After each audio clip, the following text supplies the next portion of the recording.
계시고 예수와 그 제자들도 혼례의 청함을 받았더니 포도주가 떨어진지라. 예수의 어머니가 예수에게 이르되 저들에게 포도주가 없다 하니 예수께서 이르시되 여자여 나와 무슨 상관이 있나이까? 내 때가 아직 이르지 아니하였나이다. 그의 어머니가 하인들에게 이르되 너희에게 무슨 말씀을 하시든지 그대로 하라 하니라. 거기에 유대인의 정결 예식을 따라 두세 통 드는 돌 항아리 6이 놓였는지라. 예수께서 그들에게 이르시되 항아리에 물을 채우라 하신즉 아귀까지 채우니 이제는 떠서 연회장에 갖다 주라 하심에 갖다 주었더니 연회장은 물로 된 포도주를 맛보고도 어디서 났는지 알지 못하되 물 떠온 하인들은 알더라. 연회장이 신랑을 불러 말하되 사람마다 먼저 좋은 포도주를 내고 취한 후에 낮은 것을 내거늘 그대는 지금까지 좋은 포도주를 두었도다 하니라. 예수께서 이 첫 표적을 갈릴리 가나에서 행하여 그의 영광을 나타내심에 제자들이 그를 믿으니라. 아멘. 오늘은 특별히 우리 지난주부터 부부청년부를 섬기게 되신 우리 김성천 목사님 말씀을 전해주시겠습니다.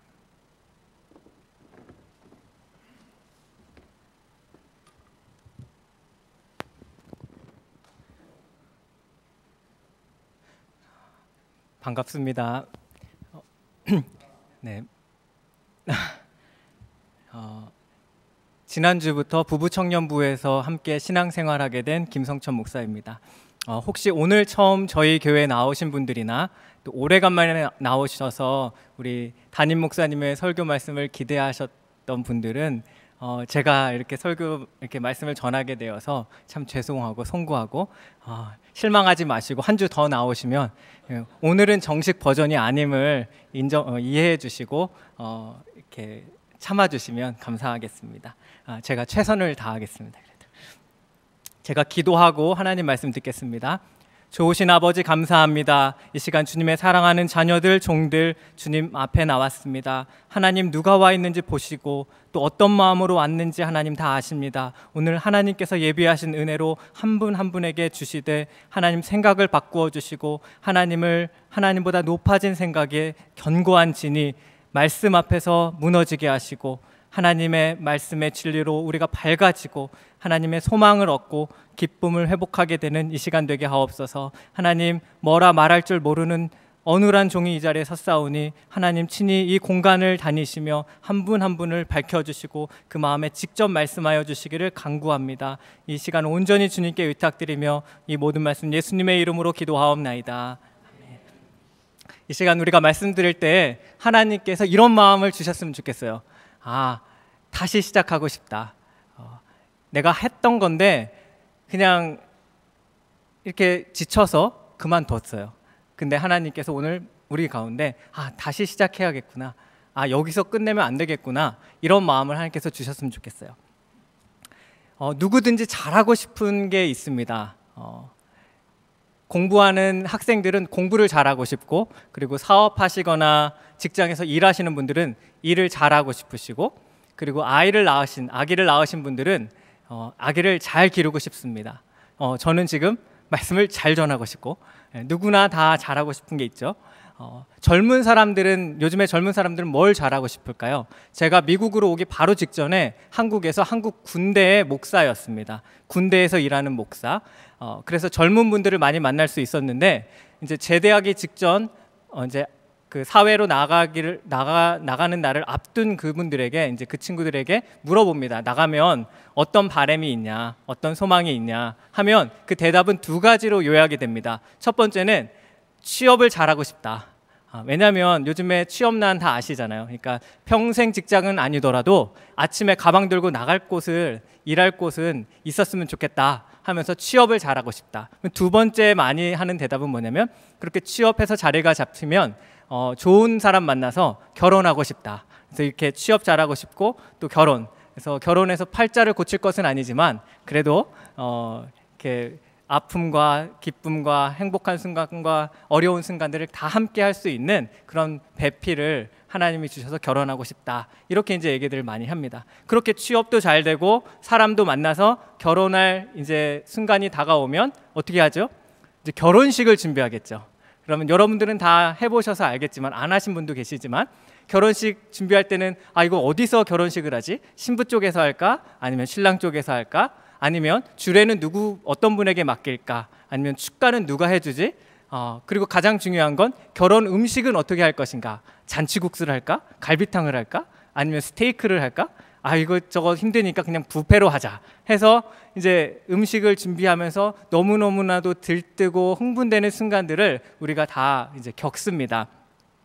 오늘 말씀도 바로 그렇게 인생에서 가장 흥분되고 들뜨고 어떻게 보면 행복할 수 있는, 근데 사실은 결혼 준비하다가 힘든 경우도 많이 있긴 하죠. 근데 여하튼 그렇게 결혼하는 장면이 오늘 본문에 나옵니다. 오늘은 설교 말씀을 잘 전하시는 목사님들은 설교 말씀만 잘 듣고 따라가셔도 뭐 이렇게 얻어가시는 게 있죠. 그렇지만 저는 그럴 능력이 없기 때문에 여러분들이 한 구절 한 구절 읽으시면서 찾아가셔야 됩니다. 그래서 제가 한 구절 한 구절 읽자고 이렇게 기회를 드릴 때 그때 여러분들이 낼 수 있는 가장 아름다운 목소리로 이렇게 같이 읽어주시면 감사하겠습니다. 1절과 2절 말씀을 같이 읽겠습니다. 시작. 예수의 어머니도 거기 계시고 예수와 그 제자들도 받았더니. 아멘. 이 1절과 2절 말씀을 보면 내용은 간단합니다. 갈릴리 가나에서 혼인잔치가 있는데 예수님과 제자들도 거기에 있었다. 특별히 두 가지가 참 중요하게 1절과 2절에서 보이는데 뭐냐면 하나는 때고 하나는 장소입니다. 언제 그리고 어디서. 근데 때는 좀 나중에 하고 장소를 한번 보세요. 여기는 어디냐면 가나라는 곳입니다. 가나가 어딘가 궁금했어요. 그래서 저도 찾아봤죠. 그랬더니 혹시 여기 계신 분들 중에 기억하시는 분이 계실지 모르겠는데 옛날에 한국에서 초콜릿 하면 요 초콜릿입니다. 요 초콜릿. 제가 선전할 수는 없죠. 그래서 봤더니 이 본문에 나오는 그 가나와 그 초콜릿은 왜 그게 그 초콜릿이냐면 그곳에서 원산 그 원료를 가지고 와서 만들었다 그래서 그렇게 붙였어요. 가나 초콜릿. 근데 오늘 본문의 본문의 가나와 초콜릿 그 가나는 전혀 상관없다는 걸 알게 됐습니다.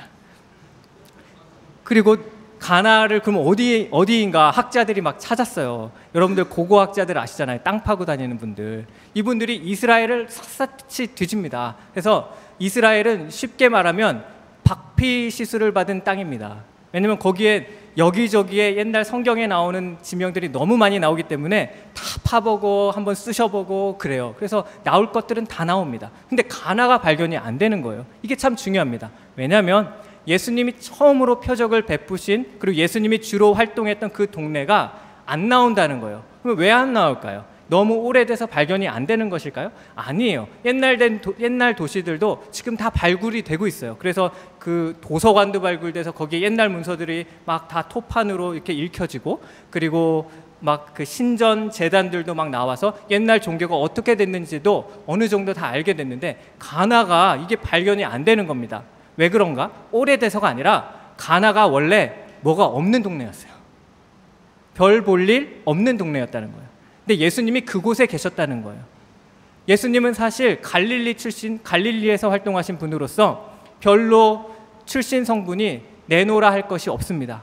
평생 그렇게 사시고 어디에서 죽으시죠, 예수님이? 예루살렘에서 죽으시나요? 아니죠. 예루살렘 성 밖에 골고다라는 곳에서 돌아가십니다. 예수님은 평생 중심지에서 살아보신 분이 아니에요. 중심지 활동을 하신 분이 아닙니다. 항상 마지널라이즈드 된 곳에서 거기서 가난하고 소외되고 병든 자들에게 하나님의 복음을 전하시고 그러다가 돌아가신 거예요. 오늘 여러분들 중에 내가 어느 동네 출신이고 내가 어느 학교 출신이고 이것이 여러분들의 자랑이 되어서는 안 되겠어요. 믿는 자는 자랑할 것이 내가 예수님을 아는 것, 하나님을 아는 것, 그것이 자랑인데 그것이 없다고 또 여러분들 의기소침하실 필요도 없어요. 왜냐하면 예수님은 그렇게 사셨어요. 예. 그래서 geographical affiliation이 마치 우리의 재산인 것처럼, 여러분들 그래서 자녀들에게 통장에 돈 물려주고 또 뭐 물려주죠? 집 코드 물려주잖아요. 그게 왜 그래요? 어디 사느냐가 중요한 세상이기 때문에 그렇죠. 근데 예수님은 그게 없는 분입니다. 전 여러분들이 그런 것에 연연하지 않게 되길 바랍니다.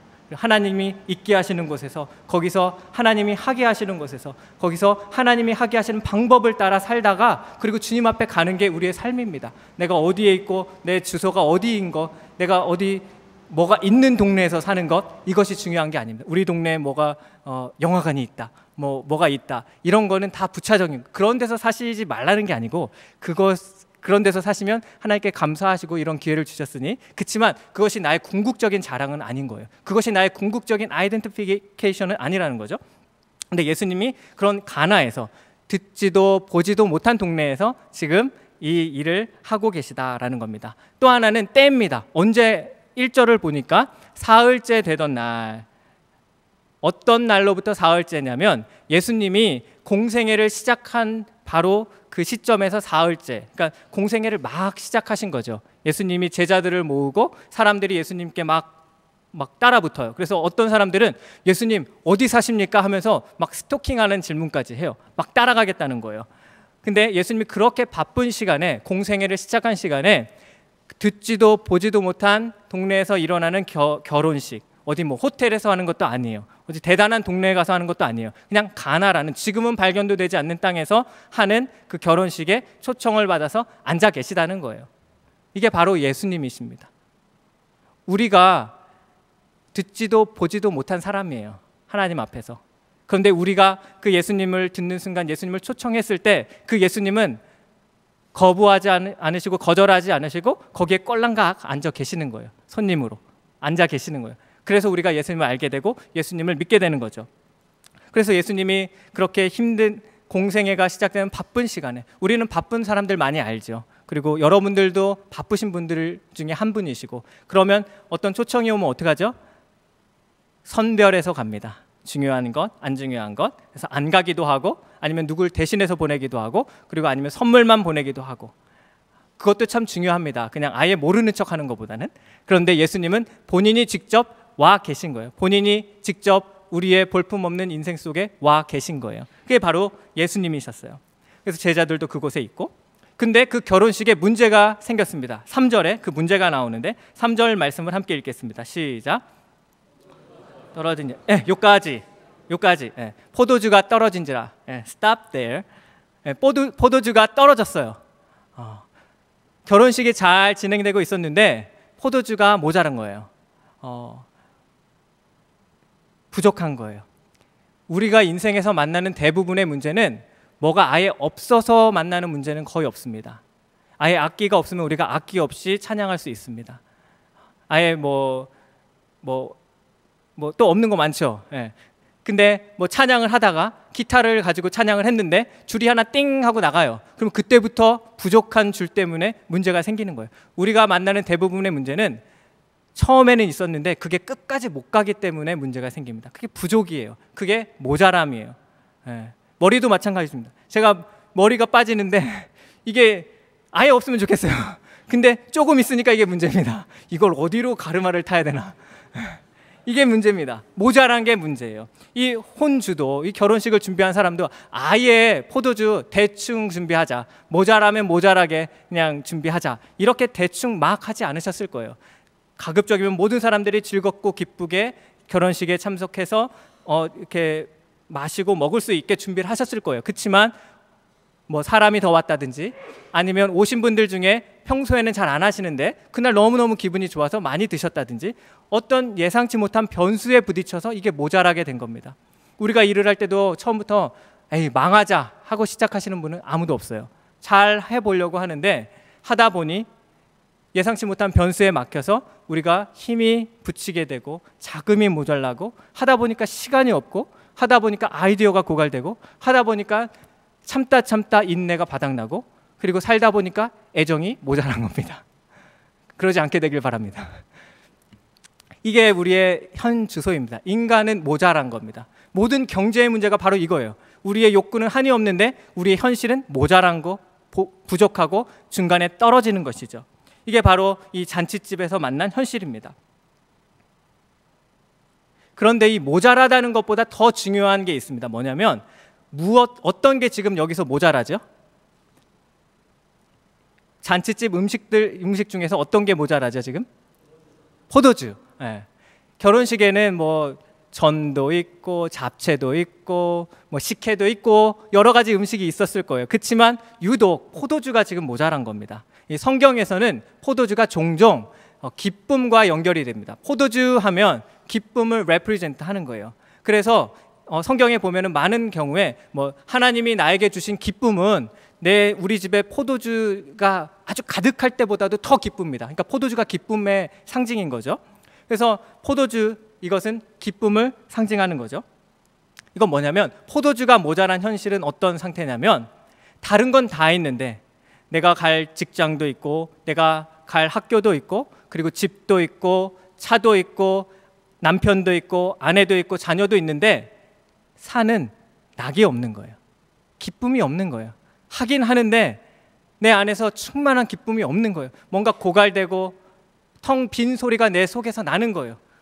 그래서 누가 나한테 돌 하나 딱 떨어뜨리면 빈 항아리가 웅 울리듯이 내 마음이 예민해지고 우울해지고 누구 한 사람의 표정이 나의 온종일 기분을 나쁘게 하고 누구 한 사람의 말이 내 잠을 못 이루게 하는 그런 예민한 가운데 기쁨이 없는 삶을 살게 되는 거죠. 오늘 본문은 두 가지 현실을 우리에게 보여줘요. 첫 번째는 예수님이 없는 현실입니다.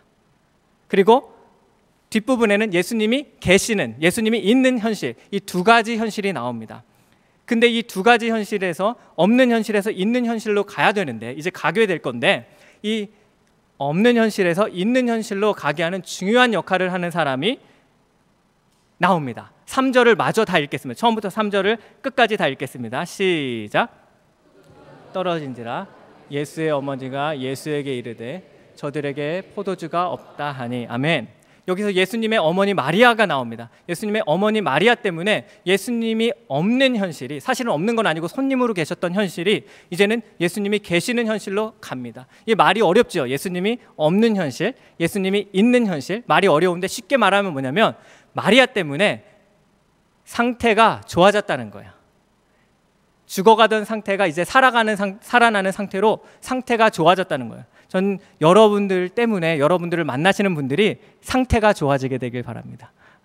표정이 밝아지고 없던 지혜가 생기고 의기소침했던 사람들이 힘을 얻어서 다시 시도하고, 이게 어떤 마리아를 통해서 지금 이 잔치집의 분위기의 상태가 바뀌는 거예요. 예수님이 없는 현실에서 있는 현실로. 그렇다면 마리아가 무슨 일을 했길래, 그게 이제 궁금한 거죠. 3절을 보니까 마리아가 한 건 아주 간단합니다. 마리아가 보니까 잔치집 분위기가 이상하게 돌아가니까 주방으로 딱 들어갔습니다. 관심이 있는 거죠. 보니까 포도주가 없는 거예요, 그 집에. 그래서 그것을 가지고 어떻게 해요? 아유, 하객 여러분들, 지금 이 집 포도주 없답니다. 이 집 잔치 준비가 너무너무 소홀했어요. 우리 갑시다. 이거 축의금 다시 환불받고 갑시다. 이렇게 선동하거나, 아니면 본인이 해결사가 되어서 우리 집에 포도주 많으니까 예수야 너 일로 와라. 너 우리 집 가가지고 포도 좀 갖고 와라. 이렇게 해서 예수님을 부려먹는다든지, 이렇게 하지 않고 문제를 보고 문제를 예수님께 가지고 가서 그대로 진설했습니다. 리포트한 거예요. 그냥 프리젠트한 거예요. 뭐 마리아가 어떤 해결책을 가지고 예수님 앞에 이렇게 내가 문제를 해결하려고 하니까 예수님 도와주세요 하고 이거 사인해 주세요, 이거 그대로 실행해 주세요 한 것이 아니고, 마리아는 그냥 문제를 보고 그냥 리포트하는 거예요. 이게 뭐죠? 이게 흔히 말하는 중보기도입니다.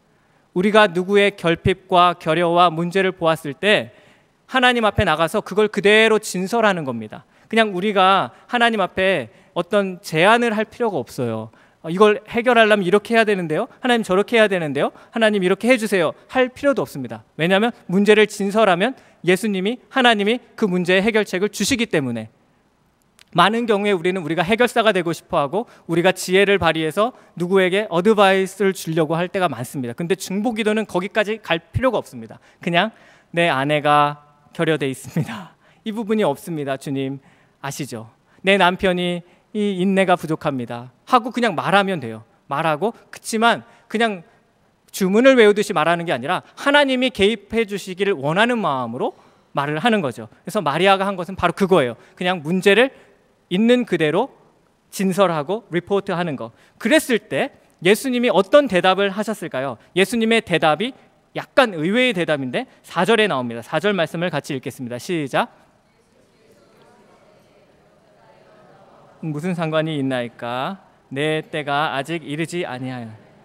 네, 4절은 오해의 소지가 많은 구절입니다. 왜냐하면 두 가지 이유 때문인데, 하나는 예수님이 여자여 하고 어머니를 부르는데 여자여라고 불렀어요.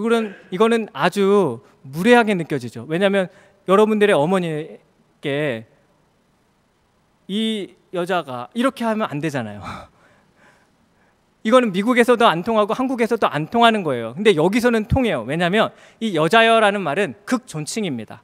어머니 아니면 이모, 뭐 할머니 할 거 없이 이제 여성분들, 연장자들을 이야기할 때 이렇게 여자여라고 말합니다. 예수님이 그래서 십자가에 못 박히실 때도 못 박히신 상태에서 어머니 마리아에게 말하시잖아요. 요한이 이제 좀 보살펴 줄 겁니다 하는 의미로 요한을 가리키면서 여자여 보소서 이제 요한이 당신의 아들처럼 할 겁니다 하면서 여자여 보소서 아들입니다 하죠. 그래서 이 말은 여러분들 오해하지 마세요. 예수님이 이제는 하나님의 아들이라고 뭐 마리아도 이제 눈에 안 들어오고 막 이래가지고 막 여자여 이런 게 아니라 극존칭입니다. 그럼 오해 하나 풀리셨죠? 두 번째 오해는 뭐냐면 예수님이 대답이 내 때가 아직 아니다 말씀하셨어요. 여러분들 이렇게 기본적인 이렇게 생각이 있으신 분들은 이 대답이 어떤 대답 같으세요?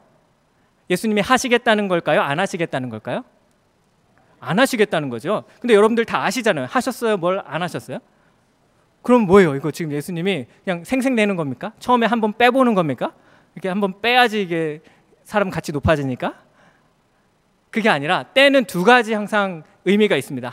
하나는 뭐냐면 뭐 2017년 8월 20일, 그다음에 뭐 5분 후, 뭐 1시간 후, 아니면 20년, 10년 이렇게 계량화할 수 있는 시간, time of quantity예요. 근데 그거 말고 또 시간의 의미가 있는데 time of quality예요. 여러분들 뭐 이렇게 음식을 할 때 보면은 이렇게 설명, 부침개를 어떻게 하죠? 이렇게 물어보면 미국 사람들이 이렇게 얘기하겠죠. 뭐 350도의 불에 뭐 3분 동안 이렇게 그 쫙 반죽을 풀어가지고 팬에다가 놓고 3분 지나면 이렇게 뒤집어라. 그리고 2분 후에 불 끄고 한 1분 정도 내비뒀다가 뜨거우니까 뒤지 말고 잘 먹어라. 이렇게 했겠죠. 근데 한국 사람들은 어떻게 하죠? 그냥 대충 중불에 그 반죽 넣고 너무 두껍지 않게, 그리고 노릿노릿해지면 그냥 뒤집어라 이렇게 하죠. 이게 뭐예요? time of quantity와 time of quality로 얘기하는 거예요. 한 사람은 1분, 2분, 5분 이렇게 얘기하고, 우리나라 사람들은 이게 time of quality는 뭐냐면 어떤 일이, 어떤 사건이 벌어질 수 있는 조건이 형성되어 있는 때를 말하는 거예요. 이거는 시간과 관계가 없어요. 예수님이 말한 건 그러면 어떤 것일까요? 과연 마리아는 예수님이 하신 얘기를 이해했을까요? 내 때가 아니다 했을 때 예수님의 말을 한번 마리아가 정확히 이해했는지 안 이해했는지 5절 가면 나옵니다. 5절 말씀을 같이 읽겠습니다. 시작. 어머니가 하인들에게 이르되 너희에게 무슨 말씀을 하시든지. 마리아가 정확히 이해했습니다. 마리아가 예수님이 내 때가 아닙니다 이렇게 말을 했을 때 마리아가 이해를 못했다면, 그래? 네 때가 언제냐? 한 5분을 기다려야 되냐? 30분을 기다려야 되냐? 그래? 내일 된다고? 너무 늦는데? 막 이렇게 실랑이 하지 않으시고 마리아가 바로 누구에게 갔죠? 하인들에게 갑니다. 예수님하고 대화를 더 이상 안 해요. 하인들에게 가서 예수님이 무슨 말씀을 하시든지 그대로 하라 이거예요. 그러면 질문이 있어요. 그러면 예수님은 언제가 때예요? 언제 일하실까요? 말씀대로 하겠다는 중심이 섰을 때입니다. 하나님이 우리의 삶 속에 언제 역사하시는가? 내가 성경을 잘할 때, 내가 찬송을 뭐 1절부터 4절까지 안 보고 다 외워서 부를 때, 그때가 아니라 하나님의 말씀대로 내가 하겠습니다, 하나님의 말씀대로 내가 순종하겠습니다라는 중심이 섰을 때, 그때 예수님은 역사하실 때인 거예요. 그게 바로 예수님의 때인 거예요. 마리아는 그걸 정확히 캐치한 겁니다. 그래서 더 이상 실랑이 하지 않고 예수님이 일할 수 있는 이 하인들을 준비해 놓는 거예요. 무슨 말씀을 하시든지 그대로 하라. 이것 때문에 지금 이 하인들이 완전히 바뀌었어요. 이 하인들은 누구 소속이죠? 그 집 소속이고 그 집 주인의 얘기를 들어야 되는데, 지금 마리아 때문에 이 하인들은 누구의 얘기를 듣게 됐죠? 이제 예수님의 얘기를 듣는 거예요. 이게 바로 신앙생활입니다. 신앙생활은 주인이 바뀌는 겁니다. 오너십이 바뀌는 거예요. 이제 누구의 말에 순종해서 누구의 말을 따를 것인지. 여러분들은 누구의 말을 듣습니까 지금? 여러분 자신의 말을 듣습니까? 아니면 가까운 누구의 말을 듣습니까? 그 중에 예수님의 말씀, 하나님의 말씀은 이렇게 순번에 있기나 하십니까? 이게 1번으로 가야 돼요. 하나님의 말씀이. 여기서 중요한 건 마리아가 자기 말 들으라고 하지 않아요. 하인들에게. 우리는 자기 사람 만들고 싶어요. 내 말 듣는 사람. 그런데 마리아는 그 하인들을 예수님에게 인도하는 거예요. 예수님 말 들으라고. 전 여러분들이 이렇게 주변에 있는 사람들에게 예수님의 말씀을 들을 수 있도록 인도하는 그런 마리아 같은 역할을 많이 하게 되길 바랍니다. 이게 바로 중보기도고 전도고 이게 신앙생활입니다. 그래서 이 하인들이 드디어 예수님의 말씀대로 할 준비를 했으니 예수님이 일하기 시작하십니다. 그게 6절과 7절에 나옵니다. 6절과 7절 말씀 시작.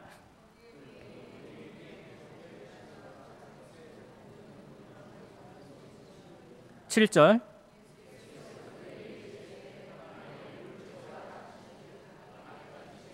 아멘. 6절로 다시 가시면 예수님이 이제 일을 하셔야 되는데 예수님의 숙제는 뭐죠? 포도주의 부족을 어떻게 할 것인가요? 포도주를 다시 만들 수도 있고 뭐 대체품을 만들 수도 있고 하시겠지만 예수님의 숙제는 바로 포도주를 부족을 해결하는 거죠. 근데 예수님 눈에 딱 들어온 게 있었습니다. 뭐냐면 그 옆에 있는 항아리입니다. 근데 이 항아리는 원래 음식을 담는 아니면 음료수를 담는 항아리가 아닙니다. 된장 이런 거 담는 거 아닙니다. 뭐죠? 사람들 들어왔을 때 먼지 묻은 발과 먼지 묻은 손을 씻으라고 하는 그런 이 깨끗하게 하는 물입니다. 여러분들 레스토랑 가면은 요즘에도 그런 게 많이 있는지 모르겠지만 아주 옛날에는 이런 게 있었어요. 와인잔 같이 생겼는데 와인잔보다는 좀 큽니다. 근데 거기 물이 담겨 있어요. 이걸 마시면 안 됩니다. 이거는 뭐죠? 그 핑거 보울이에요. 이거는 손가락 씻으라고 하는 겁니다. 그래서 이 그릇은 먹기 위한 그릇이 아니에요. 이 항아리도 마찬가지입니다. 근데 예수님이 포도주를 만드셔야 되는데 먹는 그릇을 쓰지 않으시고 식용이 아닌 그릇을 지금 보고 계신 거예요. 항아리를 보고 그것을 사용하시겠다고 하는 겁니다. 이게 바로 하나님께서 우리를 사용하시는 특징입니다.